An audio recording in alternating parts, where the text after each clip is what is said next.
Welcome to our channel. So Divya versus Tanuja ఎవరు తప్పు అనిపించింది ఖచ్చితంగా కామెంట్ చేయండి. ఒక్కొక్కరి వ్యూ పాయింట్ ఒక్కొక్కలాగా ఉంటది.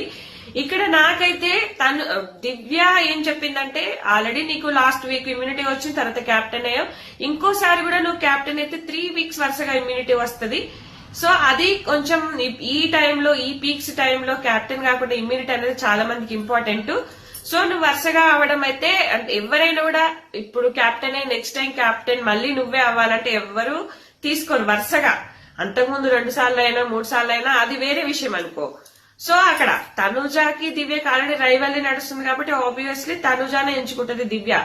ఇక్కడ ఏంటంటే తనుజ ముందే చెప్పుకుంటది, క్యాప్టెన్ అయిన వాళ్ళను తీయకండి, నేను గేమ్ ఆడాలనుకుంటున్నా, క్యాప్టెన్ కాదు అంటే ఖచ్చితంగా తీస్తారబ్బా. నువ్వు ఆల్రెడీ కెప్టెన్ గా ఉన్నావు తీస్తారు, ఇది కరెక్ట్ పాయింటే. కాకపోతే ఇక్కడ బిహేవియర్ అనే ముచ్చట తనుజ తీస్తుంది. తనుజ తీసేసరికి చాలా కోపం వస్తుంది దివ్యకి. బిహేవియర్ ఏంటి అంటే ఇంకా లొల్లి ఎక్కువ అయిపోతుంది. ఇక్కడ ఏంటంటే తనుజ కొన్ని వెటకారం ఫేస్, ఇట్లా కూర్చో, పో, చెప్పు వచ్చి కూర్చో, ఇవేంటంటే ఈ మాటలు, వెటకారం మాటలు ఎవరు తీసుకోలేరు. అక్కడ దివ్య ఏంటంటే కరెక్ట్ గా మాట్లాడుతుంది, ఫేస్ వంకరగా పెట్టదు, వెటకారం పెట్టదు. తనుజ 100% వెటకారం పెట్టింది, ఫోక్ చేసినట్టుగా మాట్లాడింది.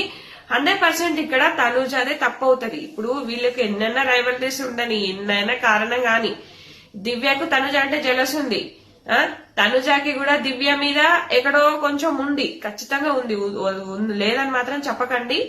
ఖచ్చితంగా నిలదీయాలి. ఖచ్చితంగా ఈ స్టేజ్ లో, ఇప్పటి గేమ్ లో ఇంత నిలదీసిందంటే చాలా, అసలు ఇలాంటి రైవల్రీ లేకనే ఈ సీజన్ ఎక్కడికో వెళ్ళింది అనిపించింది. ఈ రైవల్రీ ఉండాలి కాబట్టి దివ్యాన్ని ఖచ్చితంగా ఎలిమినేట్ చేయరేమో అనిపిస్తుంది. మీకు ఎవరికి తప్పు అనిపిస్తుంది ఖచ్చితంగా కామెంట్ చేయండి. Thanks for watching.